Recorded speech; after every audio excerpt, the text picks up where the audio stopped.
اس میں 18.6 کلو ٹن توانائی خارج ہوئی تھی، اور مزے کی بات بتاتا ہوں کہ حساب کے مطابق یہ صرف 0.9 گرام میٹر کو انرجی میں کنورٹ کرنے سے حاصل ہوئی تھی۔ اچھا، پھر اس کے بعد ہیروشیما پر جو بم گرایا گیا کہ 15 کلو ٹن کا تھا، اس میں صرف 0.7 گرام میس جو تھا وہ انرجی میں کنورٹ ہوا۔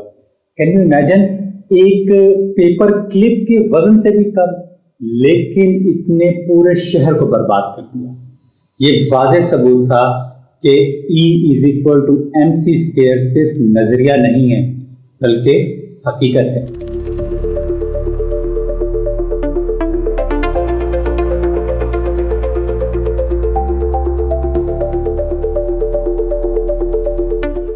السلام علیکم اور خوش آمدید ہماری 6th episode power of the atom میں۔ اس سفر میں ہم نے ایٹم اور زندگی کی حیرت انگیز حقیقتوں کا مشاہدہ کیا ہے، لیکن آج ہم جس پہلو پر بات کر رہے ہیں وہ نہ صرف حیرت انگیز ہے بلکہ خوف انگیز بھی، یعنی وہ توانائی جو ایٹم کے اندر قید ہے۔ ہم نے پہلے بھی اس کی طرف اشارہ دیا تھا، اسٹرانگ نیوکلیئر فورسز، E=mc²، اور اب ہم اس سے زیادہ تفصیل میں بات کریں گے۔ تو محمود، میرا خیال ہے کہ یہ جو موضوع ہے ایٹم کے معجزے کے، یہ اس وقت نہایت ایک ڈرامیٹک انداز میں پیش ہو رہا ہے۔ وعلیکم السلام، بالکل درست کہا حارث صاحب نے۔ دیکھیں، یہ حقیقت ہے کہ اتنے چھوٹے ایٹموں کے اندر اتنی عظیم توانائی موجود ہو سکتی ہے۔ 20ویں صدی کی یہ سب سے حیران کن دریافتوں میں سے ایک ہے۔ یہ واقعی دنیا کو بدل دینے والی چیز تھی۔ اسی نے ہمیں نیوکلیئر پاور اور نیوکلیئر ویپنز دیے۔ یہی وہ توانائی ہے جو ستاروں کو روشن رکھتی ہے۔ یہ در حقیقت اللہ تعالیٰ کی تخلیق میں رکھے گئے نظام کی ایک زبردست علامت ہے، اور اس کے ساتھ ایک اخلاقی پہلو بھی جڑا ہے۔ ہم اس طاقت کا استعمال کیسے کرتے ہیں؟ تو آئیں پھر اسی سے ہی شروع کرتے ہیں۔ E=mc²، ہم سب نے اس کا نام سنا ہوا ہے، لیکن ہمارے سیاق و سباق میں اس کا اصل مطلب کیا ہے؟ یہ ایکویشن البرٹ آئنسٹائن نے 1905 میں پیش کی۔ E کا مطلب انرجی، M یعنی میس، اور C یعنی اسپیڈ آف لائٹ، جو تقریباً 3×10⁸ میٹر پر سیکنڈ ہے۔ اس کا مفہوم یہ ہے کہ میس کو انرجی میں تبدیل کیا جا سکتا ہے، اور اس تبدیلی کا عامل C² ہے، جو کہ ایک انتہائی بڑا عدد ہے، تقریباً 9 × 10⁻16 یونٹ آف جول پر کلو گرام۔ یعنی اگر صرف 1 کلو گرام مادہ مکمل طور پر توانائی میں تبدیل ہو جائے تو وہ 9 × 10⁻16 یونٹ آف جول کی توانائی دے گا، جو تقریباً 21 میگا ٹن TNT دھماکے کے برابر ہے۔ عملی طور پر مکمل میس صرف پارٹیکل اینٹی پارٹیکل انہیلیشن میں توانائی میں بدلتا ہے، لیکن نیوکلیئر ری ایکشن جیسے فشن یعنی کہ بھاری نیوکلائی کا پھٹنا، یا فیوژن ہلکے نیوکلائی کا جڑنا، اس میں تھوڑا سا میس کم ہو جاتا ہے، جو پھر ہیٹ یا کائنیٹک انرجی کی صورت میں ظاہر ہوتا ہے۔ تو یہ حقیقت سب سے پہلے کیسے دریافت یا ثابت ہوئی؟ دیکھیے، اس کا پہلا بڑا ثبوت تو World War II کے اٹامک بام سے تھے، لیکن اس سے پہلے بھی نیوکلیئر ڈیکے کے مشاہدات میں انرجی کی کمی بیشی دیکھی گئی تھی۔ بڑا اور عملی ثبوت 16 جولائی 1945 کو پہلی اٹامک بام کا تجربہ جو کیا گیا، جسے ٹرینیٹی ٹیسٹ کہا جاتا ہے، اس میں 18.6 کلو ٹن توانائی خارج ہوئی تھی، اور مزے کی بات بتاتا ہوں کہ حساب کے مطابق یہ صرف 0.9 گرام میٹر کو انرجی میں کنورٹ کرنے سے حاصل ہوئی تھی۔ اچھا، پھر اس کے بعد ہیروشیما پر جو بم گرایا گیا کہ 15 کلو ٹن کا تھا، اس میں صرف 0.7 گرام میس جو تھا وہ انرجی میں کنورٹ ہوا۔ کین یو امیجن، ایک پیپر کلپ کے وزن سے بھی کم، لیکن اس نے پورے شہر کو برباد کر دیا۔ یہ واضح ثبوت تھا کہ E=mc² صرف نظریہ نہیں ہے بلکہ حقیقت ہے، اور کتنا طاقتور ہے یہ انسانی آنکھ نے خود دیکھا۔ انٹرسٹنگ، یعنی صرف 1 گرام مادہ ہزاروں ٹن TNT کے برابر انرجی دے سکتا ہے، اور پھر تصار بم جو کہ سوویت یونین کے تجربہ شدہ سب سے بڑا ایٹمی ہتھیار ہے، میں نے کہیں پڑھا تھا کہ اس میں چند کلو گرام مادہ لگ بھگ 2 سے 3 کلو گرام انرجی میں بدل گیا تھا۔ جی بالکل، دیکھیں زار بمبا 50 میگا ٹن میں تقریباً 2.3 کلو گرام جو میٹر تھا وہ توانائی میں تبدیل ہوا۔ اس کا موازنہ یوں کریں کہ ہیروشیما پر گرائے گئے بم سے نکلنے والی انرجی اگر آپ کے گھر کو دے دی جائے تو وہ 1000 سال تک آپ کے گھر کو مفت بجلی فراہم کر سکتی ہے، لیکن زار بمبا کی جو انرجی تھی اگر وہ آپ کے گھر کو دے دی جائے تو وہ 20 لاکھ سال یعنی کہ 2 ملین ایئرز تک آپ کے گھر کو فری الیکٹریسٹی پرووائڈ کر سکتی ہے۔ اور یہ سب کچھ کیسے؟ صرف 2.3 کلو گرام آف میٹر سے ممکن تھا۔ یہ سوچ کر حیرانی ہوتی ہے کہ اتنی ساری انرجی ہمیشہ سے مادہ میں موجود تھی، ہم صرف اس کا استعمال نہیں کر رہے تھے، جبکہ ستارے اربوں سالوں سے اسے استعمال کر رہے ہیں۔ سورج بھی تو یہی کرتا ہے، فیوژن کے ذریعے میس کو انرجی میں بدلتا ہے، ایسا ہی ہے نا؟ جی بالکل درست۔ سورج کے مرکز میں ہائیڈروجن نیوکلائی آپس میں مل کر ہیلیم بناتے ہیں اور اس عمل میں تقریباً 0.7% میس انرجی میں تبدیل ہو جاتا ہے۔ دیکھیں سورج ہر سیکنڈ میں 4 ملین ٹن میٹر کو انرجی میں کنورٹ کر رہا ہے، اور وہ انرجی روشنی اور حرارت کی صورت میں زمین پر پہنچتی ہے۔ اگر E=mc² کا قانون ستاروں میں کام نہ کر رہا ہوتا تو سورج جیسے طویل العمر ستارے وجود میں ہی نہ آتے اور پھر زندگی کا وجود بھی ممکن نہ ہوتا۔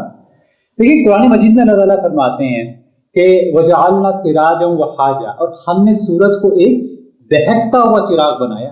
یہ دہکتا ہوا چراغ دراصل نیوکلیئر فیوژن کی آگ کی وجہ سے۔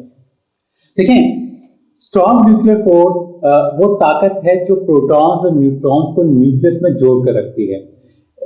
جب کوئی بھاری عنصر جیسے یورینیم 235 یا پلوٹونیم 239 فشن کے عمل سے گزرتا ہے تو وہ چھوٹے نیوکلائی میں تقسیم ہو جاتا ہے، اور جو فریگمنٹس بنتے ہیں ان کا مجموعی میس اصل ایٹم سے تھوڑا کم ہوتا ہے، یعنی میس کا فرق توانائی بن کر ظاہر ہوتا ہے، یعنی E=mc²۔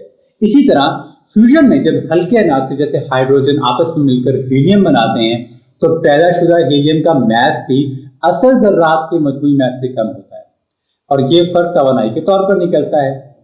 اسٹرانگ فورس ایک نہایت طاقتور لیکن جیسے ہم نے پہلے بتایا تھا نہایت مختصر فاصلے پر اثر انداز ہونے والی قوت ہے۔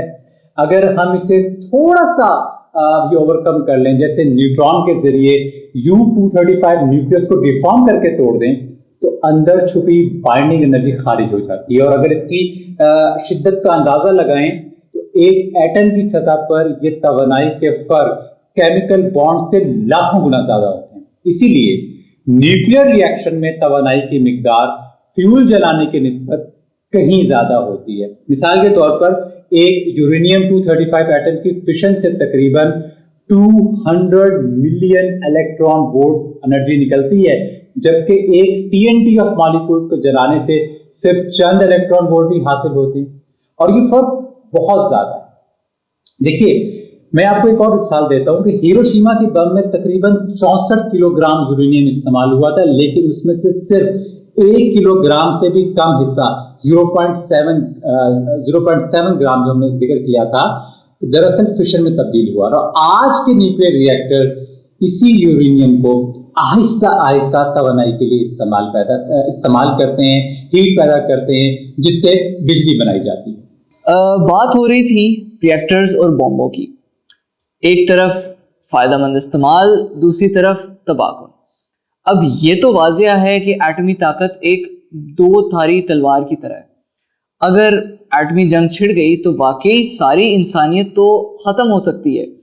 یہ حقیقت آئی تھنک اس آیت کا ایک عملی شکل بھی ہے۔ واقعی یہ ایک رونگٹے کھڑے کر دینے والا تعلق ہے۔ ایٹمی ہتھیار پوری انسانیت کو عالمی سطح پر خطرے میں ڈال دیتے ہیں، اور اسی سے بات آتی ہے اخلاقی ذمہ داری کی۔ انسان نے 1945 میں ایٹم کی طاقت کو کھولا اور پھر سرد جنگ کے دوران ایٹمی تباہی کے خطرے تلے دیا۔ یہ علم حاصل کرنا ایک عظیم امتحان ہے۔ ہماری اجتماعی دانائی اور اخلاقیات کا۔ لیکن قرآن ہمیں سکھاتا ہے کہ علم کو ذمہ داری سے استعمال کریں۔ نبی اکرم صلی اللہ علیہ وسلم کی ایک دعا ہے کہ یا اللہ میں تجھ سے نفع بخش علم کا سوال کرتا ہوں۔ اس میں اشارہ ہے کہ علم نقصان دہ بھی ہو سکتا ہے اگر غلط استعمال۔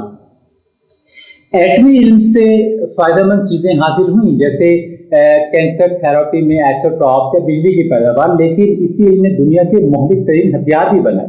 تو محمود اس کا مطلب ہے کہ ایٹمی طاقت کا مطلب کچھ نہیں اگر ہم اپنے غصے اور خوف کو کنٹرول نہ کر سکیں، کیونکہ اصل طاقت تو شاید تحمل میں ہی ہے۔ خوبصورت بات حارث، اور ایک اور روحانی پہلو بھی۔ دیکھیں ایٹم جیسی ننھی سی چیز میں اتنی بڑی توانائی کا پوشیدہ ہونا ہمیں یاد دلاتا ہے کہ قدرت میں حجم نہیں، حکمت اہم ہے۔ اللہ تعالیٰ نے گویا ایک دیو ہیکل طاقت کو ایک چھوٹے پنجرے میں بند کر دیا، اور صرف وہی لوگ اسے کھول سکتے ہیں جو اس کے قوانین کو سمجھیں۔ لیکن وہ پنجرا کھولنے کے بعد دانائی کی ضرورت ہوتی ہے۔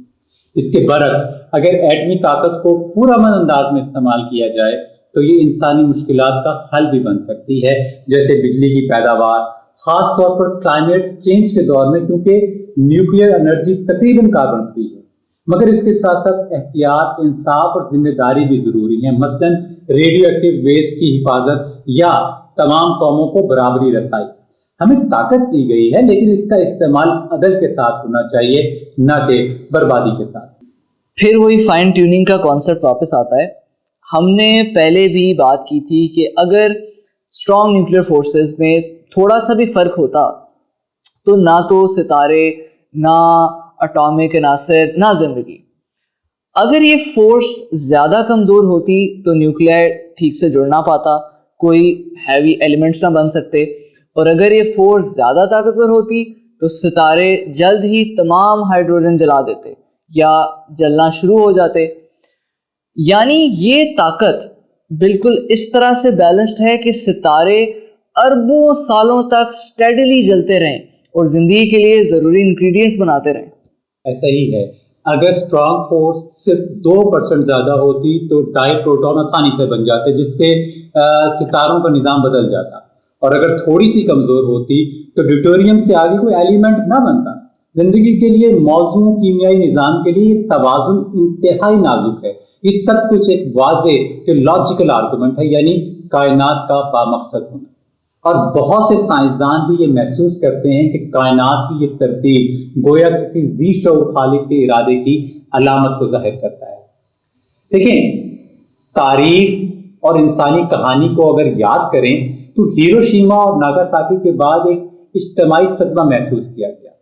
میں جے رابرٹ اوپن ہیمر کا وہ مشہور جملہ یاد کرتا ہوں جو مینہٹن پروجیکٹ کے سائنسی ڈائریکٹر تھے۔ جب انہوں نے ایٹمی بم کا پہلا تجربہ دیکھا تو کہا اب میں موت بن گیا ہوں، دنیا کا فنا کرنے والا۔ یہ بھگوت گیتا کا حوالہ تھا۔ یہ خوفناک لمحہ تھا، مگر شاید ایسا لمحہ بھی جہاں انسانیت کو روحانی رہنمائی کی شدید ضرورت تھی، یہ سمجھنے کے لیے کہ جب ایسی تباہ کن طاقت ہمارے ہاتھ میں ہے ہم کیا کریں۔ اسلامی تناظر سے ہم کہیں گے جب طاقت بڑھتی ہے تو ذمہ داری بھی بڑھتی ہے، اور اللہ تعالیٰ کے سامنے جواب دہی بھی۔ ہمیں قیامت کے دن اس علم اور طاقت کے استعمال کے بارے میں سوال کیا جائے گا جو ہمیں عطا کیا گیا ہے۔ اللہ تعالیٰ قرآن مجید میں فرماتے ہیں بے شک کان، آنکھ اور دل ان سب کے بارے میں پوچھا جائے گا۔ اگر ہم اس کا اطلاق کریں تو قوموں کے ہاتھ، سائنسدانوں کے فیصلے سب اللہ کی عدالت میں حاضر کیے جائیں گے، اور ان سے سوال ہوگا کہ انہوں نے کیا پیدا کیا اور کیوں پیدا کیا۔ خلاصہ یہ کہ ایٹمی طاقت نے ہمارے اعمال کے نتائج کو اور بھی بڑھا دیا ہے۔ یہ قرآن کے اس تصور کو واضح کرتا ہے کہ انسان یا تو بلندیوں تک پہنچ سکتا ہے یا پستی میں گر سکتا ہے۔ ہم ایٹمی سائنس کو کینسر کے علاج جیسے ریڈیو تھراپی میں استعمال کر سکتے ہیں یا پورے شہر کو تباہ کرنے کے لیے۔ یہ دوہرا امکان ہی انسان کی آزمائش ہے کہ وہ خلیفہ کے طور پر علم کو رحمت بناتا ہے یا زحمت۔ تو محمود پھر اس ایپیسوڈ کا ایک خلاصہ کر لیتے ہیں۔ دیکھیں میس انرجی ایکویلنس یعنی E=mc² کا اصول یہ بتاتا ہے کہ مادے کی معمولی مقدار بھی بے پناہ توانائی میں تبدیل ہو سکتی ہے۔